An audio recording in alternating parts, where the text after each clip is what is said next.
السلام عليكم. 2 more minutes إن شاء الله.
بسم الله الرحمن الرحيم. We will start the groups inshallah.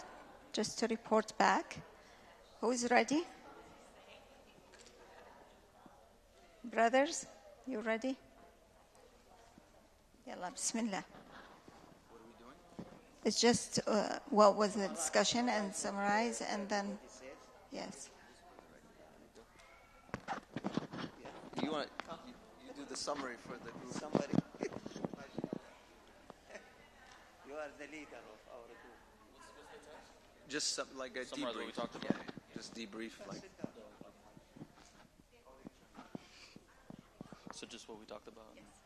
So what we talked about was how in both surahs a theme was the way that you project your faith and you wear it sort of as an accessory versus actually genuinely practicing your faith and being a part of it and being mindful and using salah as like a way to remind yourself 5 times a day, I have a responsibility.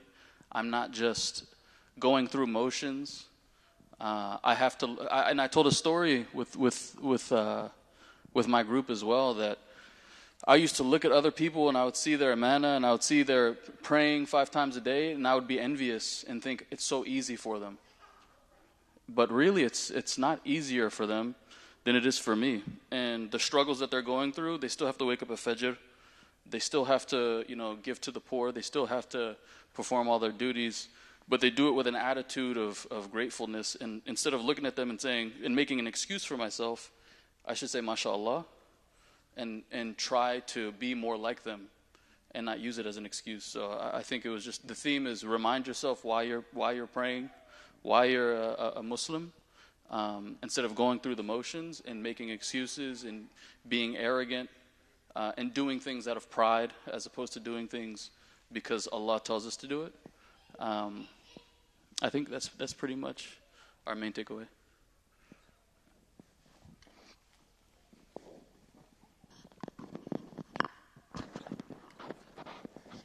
So it means this Ramadan, inshallah, we have a plan to change our maybe attitude, feelings, emotions, and pay attention that sometimes really not to ignore the feelings that we have, because this is something that how Allah subhanahu wa ta'ala is expecting from us throughout the month of Ramadan, to be at the end, inshallah, لعلكم تشكرون and لعلكم تتقون. So we continue this. Okay, Bismillah ar-Rahman ar-Rahim. Okay, Bismillah. We took a look at all three of the surah, and what we found was that the people, they were greedy and self-reliant, and they didn't attribute any of their blessings to Allah subhanahu wa ta'ala. And the people in Surah Qalam, the men, they were setting out to do something wrong. And they said only, inshallah, if we said inshallah. But they were trying to do something wrong. So it's one thing when we do rituals and we are not true to our intention, or if our intentions are bad, and then we use Allah subhanahu wa ta'ala to cover, okay, let me do this, and then Allah will bless me, and I'm entitled to His pleasure. But really, we are operating from our nafs, so we have to watch out for our nafs and making sure that that's not our qibla is Allah, not our nafs. So I think the lock on the heart was greed, and having your own nafs guide you rather than Allah, and then pretending. And Surah Ma'un was also ostentation in your salah. So you are showing off, but you are not in muraqabah of Allah, that He is watching you, and you're pretending so that you can satisfy something within yourself. And the greed, again, is all three of these surah, mashallah, have the same, themes, mashallah, Shaykha. We know you picked this to show us the wahda bina'iyya, this coherence in the Quran. Because in Surah Kahf, again, it was entitlement, arrogance, and the denial of the resurrection. And all three of these things are connected. So in Surah Ma'un, the not giving to the poor means I deserve this money, and it is not for me to give to someone else, because they didn't get it from Allah. But really, when we are given wealth, it is a test of accountability, and whether we are going to be a vehicle to do what we are supposed to do in this world. And Allah subhanahu wa ta'ala is showing us that do not pretend that you're doing something good. You have to be sincere. You have to have ikhlas. And that was throughout all of these surah. It is in Surah Kahf, the two men, the man who was denying the resurrection and who's arrogant, he felt entitled, and there was no ikhlas in what he was doing. He was seeking to get what he wanted from this dunya and move on. And the best of the two men was reminding him, say, mashallah, la hawla wa la quwwata illa billah. And when he didn't do that and he lost everything, he didn't just lose in this dunya, but wal akhirah too. So, subhanAllah, all three of these surah are showing us a message that Allah is repeating to us and showing us just all over and over again, because they're, I think, foundational to what our purpose is in this dunya. It's not to reap the, temporary satisfaction and gains of wealth, but to invest in our akhirah. So, mashallah, so much to learn there.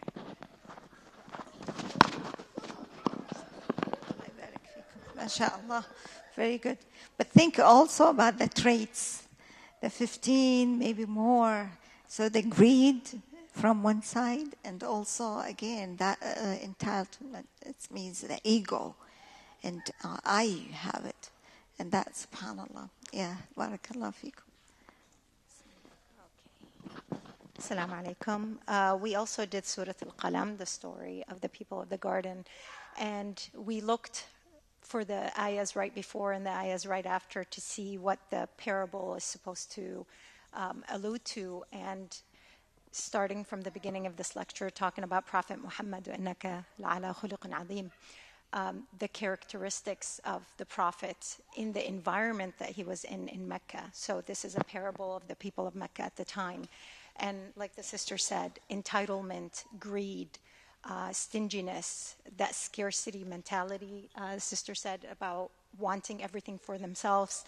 مَنَّاعًا لِلْخَيْرِ مُعْتَدٍ أَثِيمٍ, those who withhold good from others. And so these are all of the characteristics that were kind of manifested in the small story in which they went to sleep, thinking, what are they going to do in the morning? The intention, where Allah subhanahu wa ta'ala took action over their intention, not just their actual action, which is the intention of wrongdoing and the intention of holding good from others. And so a lot of the locks of the heart, of course, is a lot of the greediness, stinginess, entitlement. And we couldn't help but reflect on a lot of what is happening in the world around us today. The billionaires who want to hoard the majority of the resources in the world at the expense of the miskeens, the expense of the poor around the world. And of course, understanding that the surah comes in between Surah Al-Mulk and Surah Al-Haqqa, between God being the owner of everything and the reality of the world around us. I think it was just a beautiful way of looking at a lot of the characteristics, and then we move on to the opposite, of course, which is the characteristics of giving. And then, so as you said, we can look at these negative characteristics, and then the Quran always mentions to move forward with the positive characteristics. So, alhamdulillah, it was a beautiful exercise. Thank you. Behind us.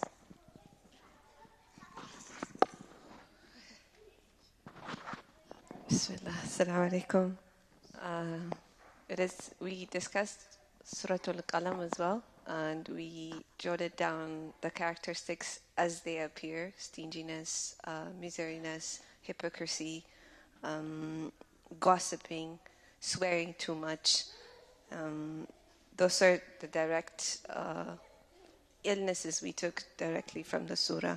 But as the surah was going, we kept stopping and creating our own discussions on a lot of things.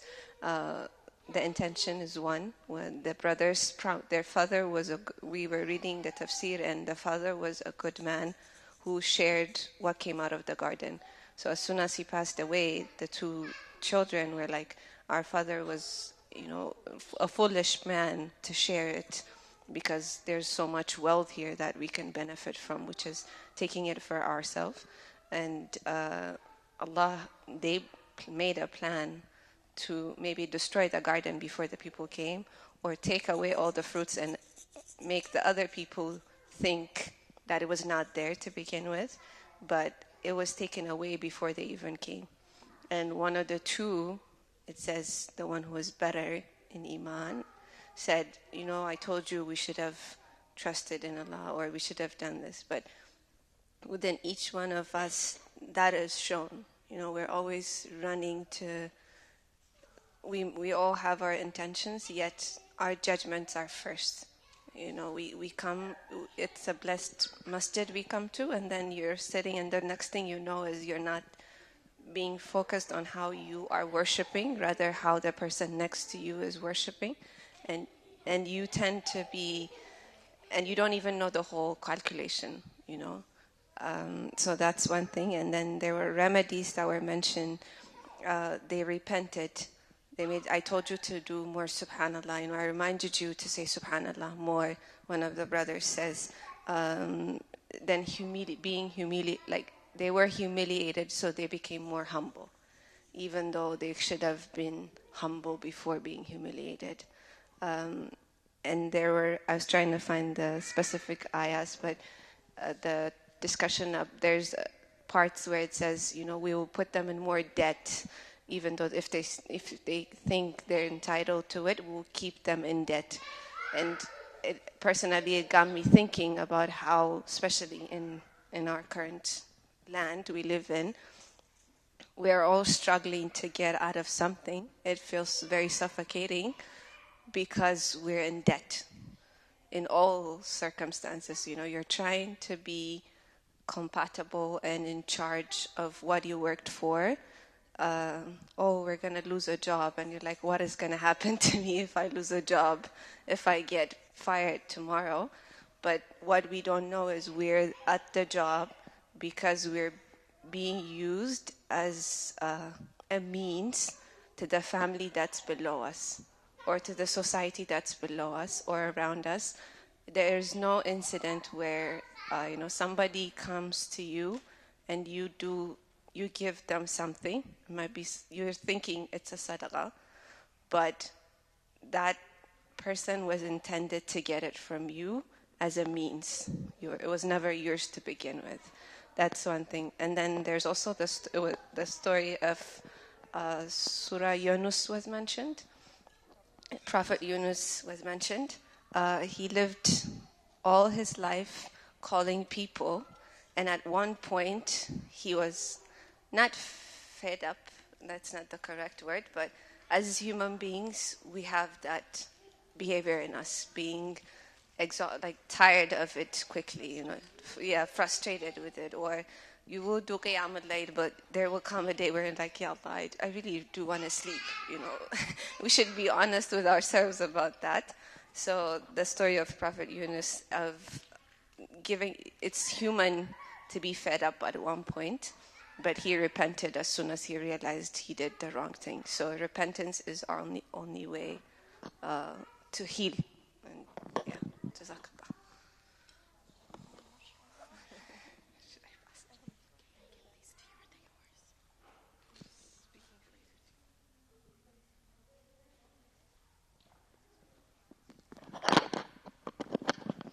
Assalamu alaikum. A lot of what was said before is what we discussed as well.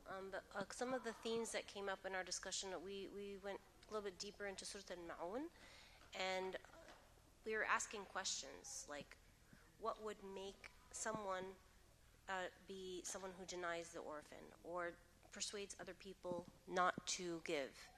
And a lot of the themes that came up, or to show off, a lot of themes that came up was a lot of self-absorption, like being so concerned about yourself, kind of like the opposite of like when people are praying, you're focused on somebody else. You could be so self-absorbed in your own problems and think that you don't have enough to give other people, for instance.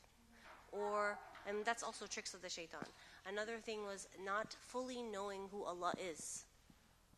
Like not really knowing that Allah is the source. When I think of like al-mulku lillah, like everything belongs to Allah, like not really understanding tawheed. Like a lot of the sources of the issues we talked about was related to what true tawheed is. What were some other things you talked about? Showing off. Yes. You want to share? We talked about the orphans and how we need to care for the orphans, as well as we need to feed the poor more often.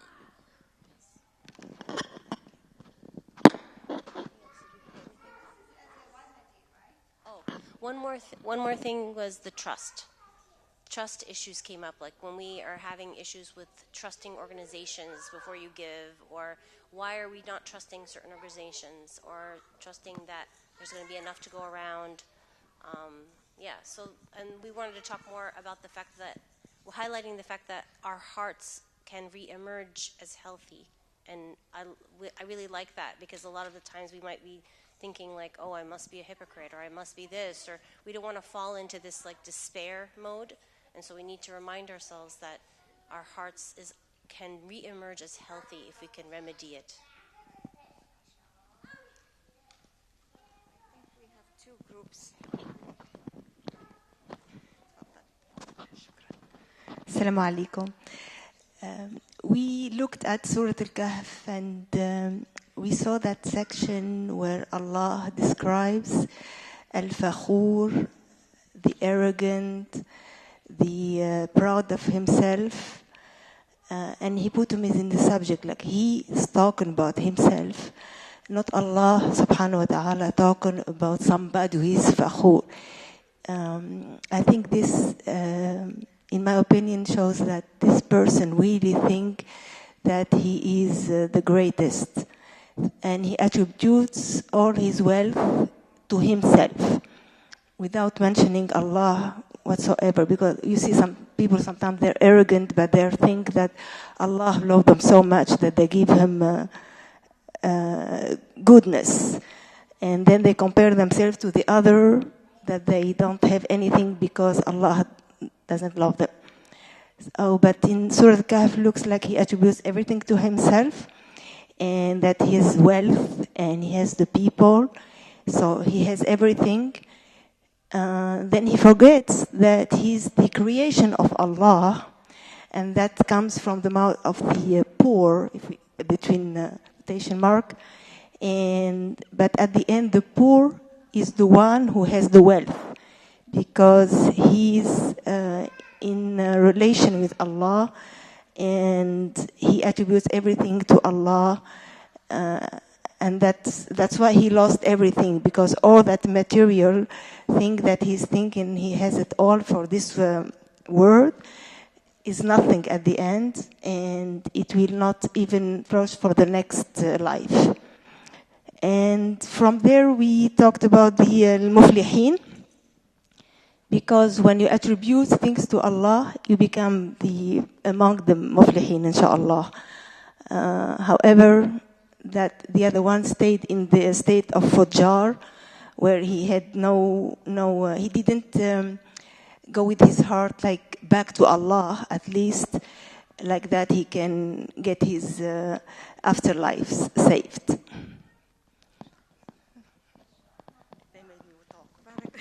MashaAllah, MashaAllah. It's all good. Bismillah, MashaAllah. You see the ummah of Prophet Muhammad sallallahu alaihi wasallam, how beautiful it is. Bismillah. Assalamu alaikum. Okay, so we contemplated on Surah Al-Kahf and Surah Al-Ma'un. So what we found that between these two, the key was some kind of disease of the heart. So in the way that in Surah Al-Kahf, the other man was basically self-reliant. He was ungrateful. With all the good things that Allah gave him, he got lost in all of that he forgot to be thankful. And the same thing with Surah Al-Ma'un. The way that Allah speaks about people who pray but are like heedless of their prayer, in a way that there's some form of disconnect there. Because if you're really contemplating on the words of Allah, it automatically shows, because it softens your heart. But if there's some form of, like we said, disease in the heart, it kind of leads to that boastfulness. Because you get used, and I think we can all relate to this, you're doing all the things you're supposed to be doing, mashallah, you're doing your prayers and everything, but it's important. We also talked about taking a moment to have that introspection, to reassess your intentions, because it's easy to get lost in the high of doing all the good and forgetting who basically guided you to doing all of that, and to just sit back and reflect and make sure that we're connecting. Because if your heart is sincere and clear, it shows automatically. You're always going to want to do everything for the sake of Allah, and just, yeah. Thank you. MashaAllah, barakallahu feekum. So now I think the plan for all the participants is to go through this during Ramadan, and you have your families working on not only the surahs, of course, but you will explore and you will see, subhanAllah, once we work on our hearts, and that continues to work on the hearts by a way to have our family, our spouses, husbands, wives, children, let them help us to be the mirror of us. Do not assume, I will not assume that I'm very purified during the month of Ramadan. Pay attention to our thoughts, pay attention to our emotions, pay attention to my reaction And this is, of course, it's internal, but also impacts the external, our behaviors, anger, maybe also feeling what the surahs teaches us about the envy, the hatred, la hawla wa la quwwata illa billah, this is something that we have. So as families working on this project, I think, inshallah, maybe at the end of Ramadan, maybe with Sister Suhaira, we'll come back, if you are willing, and we'll see what was your experience during this Ramadan. What is the difference between this Ramadan and previous Ramadans? So at least as families, if we come together, بإذن الله تعالى, Allah subhanahu wa ta'ala, inshallah, brings يؤلف بين قلوبنا, brings our hearts all together. And in this case, will be as Allah subhanahu wa ta'ala expects us, inshallah, to be. Maybe the final words, I would say, my father, rahimahullah, I will not leave him just behind in this beautiful, beautiful gathering. But he left us with a wasiyah, as a Muslim, who is the Muslim. So I would like just to share it with you, and inshallah we will close with Surah Al-Asr, bi'idhnillah, to read it together. So I know it's a long day, but inshallah it's Mubarak, bi'idhnillah ta'ala.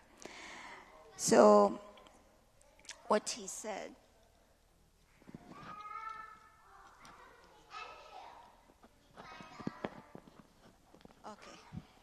I'm competing with the beautiful girls here. Bismillah ar-Rahman ar-Rahim. He said, I sanctify justice, celebrate freedom, and honor humanity, while demonstrating gentleness with the weak. I remind the strong that there is always someone who is stronger than him and her. I advise the rich to fulfill the rights of the poor, while I remind the poor that the rich among them have been entrusted with God's wealth to fulfill the rights of the poor. I love goodness and gentleness and reject evil. I invite to piety and reject violence. I cling to the robe of guidance and uphold the truth. I fight lies and deceit and forbid corruption. I seek reconciliation to the extent possible.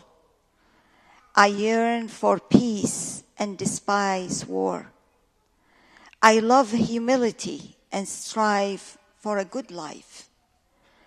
I stand in awe of death, yet I believe that this is a bridge I must cross, to cross from a fleeting life to one that is eternal. I desire the best ending and seek refuge in Allah from the contrary. I love heaven and detest hellfire. I seek security and hate instability. I abhor hatred. I'm not profane, destructive, or corrupt. My lineage extends to Adam and Hawa.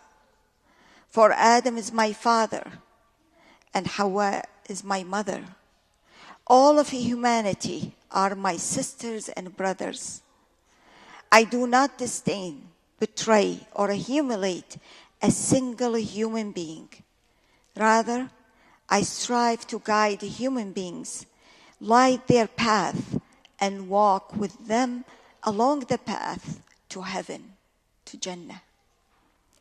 I seek to be a roadblock between them and falling into hellfire.